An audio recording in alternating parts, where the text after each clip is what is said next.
I'm Dr. William Maisel at Beth Israel Deaconess Medical Center.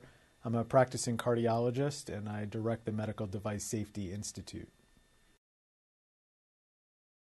In late 2007, I founded the Medical Device Safety Institute. The name obviously derives from the need to better evaluate medical devices, and particularly with a number of the public issues going on concerning industry and the FDA ability to ensure the safety of medical devices.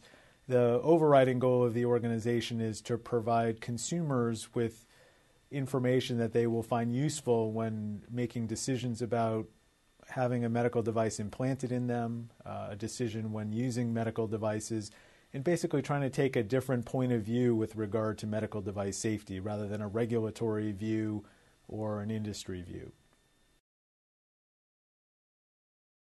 Well, that is one of the big things that makes us different, is that we are not funded by industry. We are absolutely free of any industry funding, which hopefully will convince people that the information we're providing is unbiased and accurate. We don't accept any funding for research projects from industry. None of our staff or physicians or other researchers are funded by industry. And that extends to, we don't give talks, paid talks for industry. We don't accept any research funding or even dinners or lunches. Many of the things that many physicians utilize from industry for funding, we do not accept. We're primarily funded by private donations, philanthropy from grateful patients, government funds, so things that would be considered industry independent.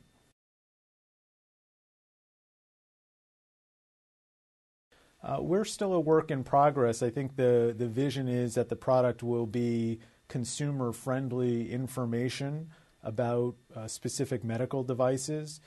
We will provide research papers published in peer-reviewed journals that are accepted by the academic community on what we perceive as important topics. One of the ways that we're able to leverage our funding is not necessarily performing the definitive research on a given area, but drawing attention to areas where further work is needed. And I can cite two examples. In January of 2008, we published a report on the off-label use of biliary stents. Biliary stents are metal devices used to help prop open the digestive tract for patients who have cancer, but they're frequently used in blood vessels. And so our report detailed how these devices, although approved only for use in the digestive tract, are frequently used in blood vessels.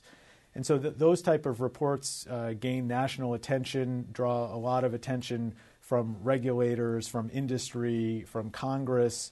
The Justice Department, for example, has launched an investigation in this area, not necessarily just because of our report, but it creates momentum for further work to be done in this area.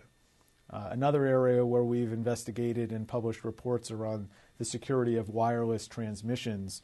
We did a report that showed that the wireless transmissions made from implantable cardiac devices like pacemakers and defibrillators are not as secure as they could be. And again, this type of report generates a lot of interest and spurs the industry to pay more attention to certain areas. Well, we're constantly looking at the areas that are important, where we think patients can most benefit by further work being done. So while I don't have a specific topic that I can report to you at this time, the areas where we're primarily focusing initially are in the cardiovascular arena.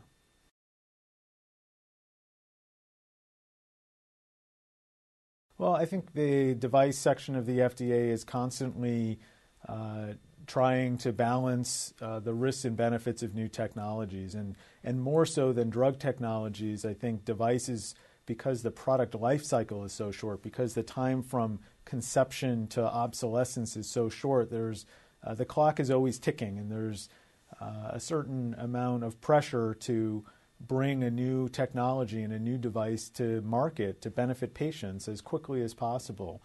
But as a result of that, there are also more risks than might normally accompany a new drug on the market.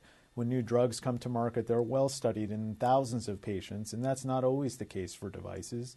And they're trying to balance whether clinical trials should be conducted in humans or whether bench testing is satisfactory. So the short answer is that there are constant challenges in balancing the benefits of new technologies with the potential risks.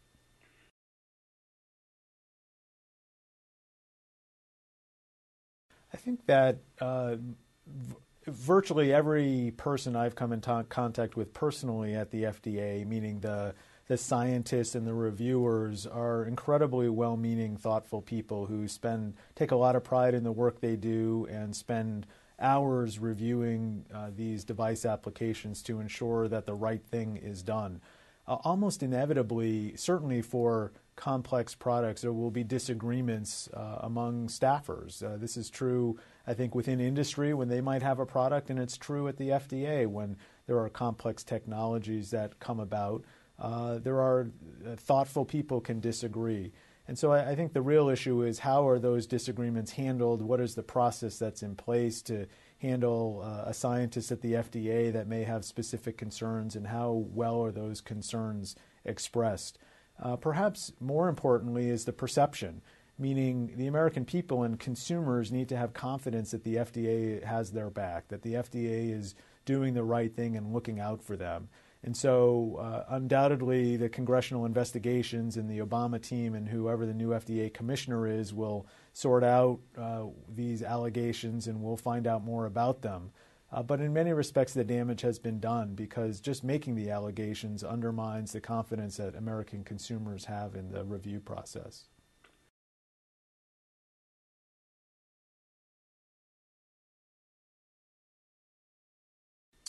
I think there has been a lot of attention on conflict of interest policies, on industry funding research and funding physicians. I think it's important, particularly for the device area, to understand that the industry physician or industry healthcare provider or healthcare organization collaborations are critical to getting new products developed. And those collaborations bring new products to market more quickly. In many cases, it's the physicians themselves who recognize a clinical need, and their collaborations with industry can lead to innovative product development. So I would be upset if all of those collaborations went away. And the truth is that the vast majority of those collaborations are above board and done properly. Again, it comes down to perception, and there are undoubtedly relationships where physicians are paid exorbitant fees for not so much for doing the work, but for having an opinion or for telling people about their opinion. And clearly those type of relationships need to go away.